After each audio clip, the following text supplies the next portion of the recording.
नमस्ते. आता आपण पाहणार आहोत कडधान्य टिकवून ठेवण्यासाठी कुठलीही पावडर न वापरता अगदी सोप्या पद्धतीने कडधान्य कसे साठवून ठेवावे. खास करून ज्या गृहिणी समुद्र किनाऱ्याजवळील दमट हवामानात राहतात, त्यांच्यासाठी तर ही ट्रिक खूपच उपयुक्त ठरते. आणि जर तुम्ही फ्लॅटमध्ये राहत असाल व धान्याला ऊन द्यायला जमत नसेल, तरीही साधारणतः 3 वर्ष तरी धान्य छान टिकते.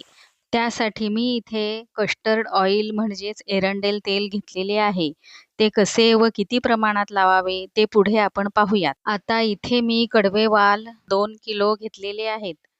त्यासाठी कस्टर्ड ऑइल म्हणजेच एरंडेल तेल 2 किलोसाठी 2 चमचे एवढे लागते. आता मी इथे अंदाजे 1 चमचा कस्टर्ड ऑइल हातावर घेतलेले आहे.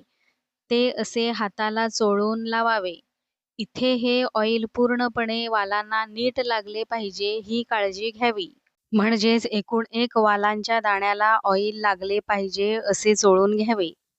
आता इथे मला आणखी 1 चमचा ऑइल लागणार आहे. त्यासाठी मी इथे पुन्हा अंदाजे 1 चमचा ऑइल घेतले आहे. त्यामुळे ते एकूण एक वालाच्या दाण्याला लागू शकेल. हे वाल जास्तीत जास्त टिकावे यासाठी पुन्हा पुन्हा ह्यावर ऑइलचा हात फिरवून चांगले लावून घ्यावे. साधारणतः 2 किलोसाठी 2 चमचे कस्टर्ड ऑइल पुरे होते. आता सर्व वालांच्या दाण्यांना कस्टर्ड ऑइल लावून झाले आहे. हे वाल आता उन्हामध्ये 4 ते 5 तास वाळत घालूयात.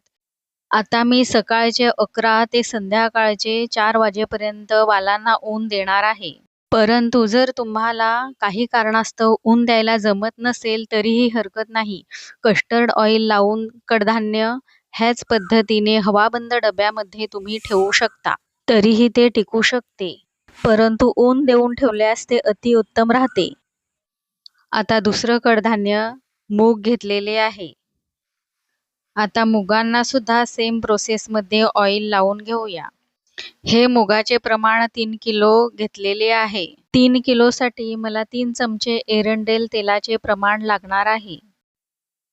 आता अंदाजे 1 चमचा एरंडेल तेल हातावर घेऊन मुगांना छान लावून घेऊ. हे ऑइल थिक असल्याने म्हणजेच घट्टसर असल्याने 1 किलोसाठी 1 चमचा हे प्रमाण एकदम परफेक्ट आहे. तेलाचे प्रमाण हे जास्त घेतल्यामुळे कडधान्य हे ऑइली होऊन चिपचिपे होऊ शकते.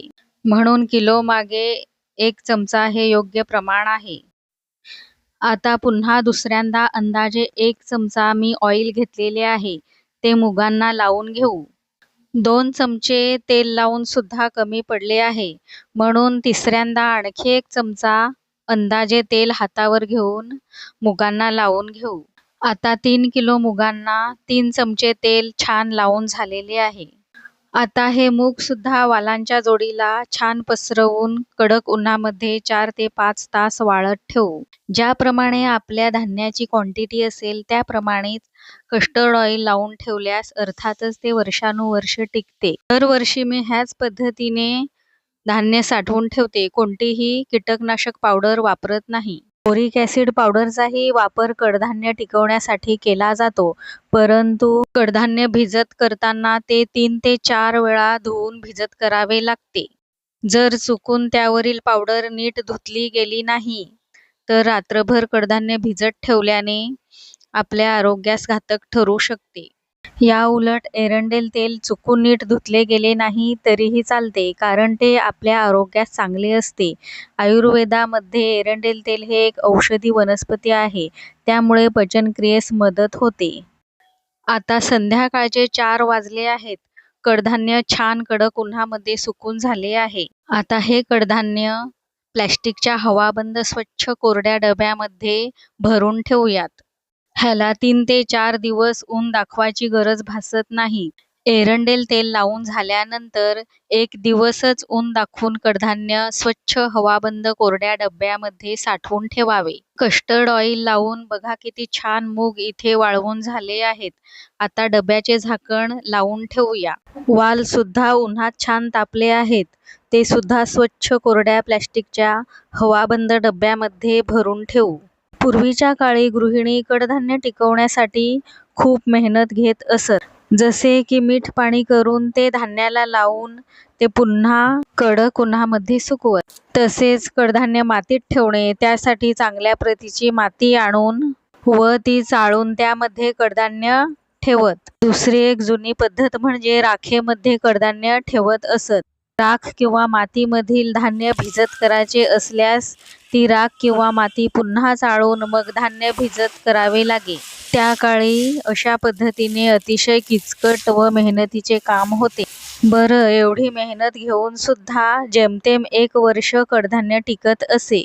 परंतु आता जो तो नवीन पद्धतींचा अवलंब करतो. मी हरभरा सुद्धा एरंडेल तेल लावून बरणीमध्ये भरून ठेवला आहे. आता इथे सर्व कडधान्याला कस्टर्ड ऑइल लावून ते उन्हात वाळवून प्लॅस्टिकच्या स्वच्छ हवाबंद कोरड्या डब्यामध्ये साठवून झालेली आहेत. ह्याच पद्धतीने मटकी, वाटाणे, चवळी, मसूर हे सुद्धा तुम्ही एरंडेल तेल लावून ठेवू शकता. ते देखील वर्षानुवर्ष टिकते. तर अशा पद्धतीने मी दरवर्षी कडधान्य साठवून ठेवते. तुम्ही देखील एकदा नक्की अशा प्रकारे कडधान्य साठवून ठेवा. मला खात्री आहे छान कडधान्य टिकेल. एकदा अनुभव आल्यानंतर ट्रस्ट मी तुम्ही देखील दरवर्षी असेच सोप्या रीतीने कडधान्य साठवून ठेवाल. तसेच कोल्ड्रिंक्सच्या टाकाऊ बाटल्या देखील फेकू न देता आपण उपयोगात आणू शकतो. ह्यात सुद्धा हे कडधान्य भरून ठेवले तर ते वर्षानुवर्ष छान टिकते. त्यासाठी त्या स्वच्छ धुवून कोरड्या कराव्यात व मगच त्यात हे कडधान्य भरून ठेवावे. तर हा व्हिडिओ तुम्हाला कसा वाटला ते नक्की मला कमेंट करून सांगा. व व्हिडिओ आवडल्यास लाईक, शेअर व सबस्क्राईब करा. पूर्ण व्हिडिओ पाहिल्याबद्दल थँक्यू. चला तर मग पुन्हा भेटूया. तोपर्यंत नमस्ते.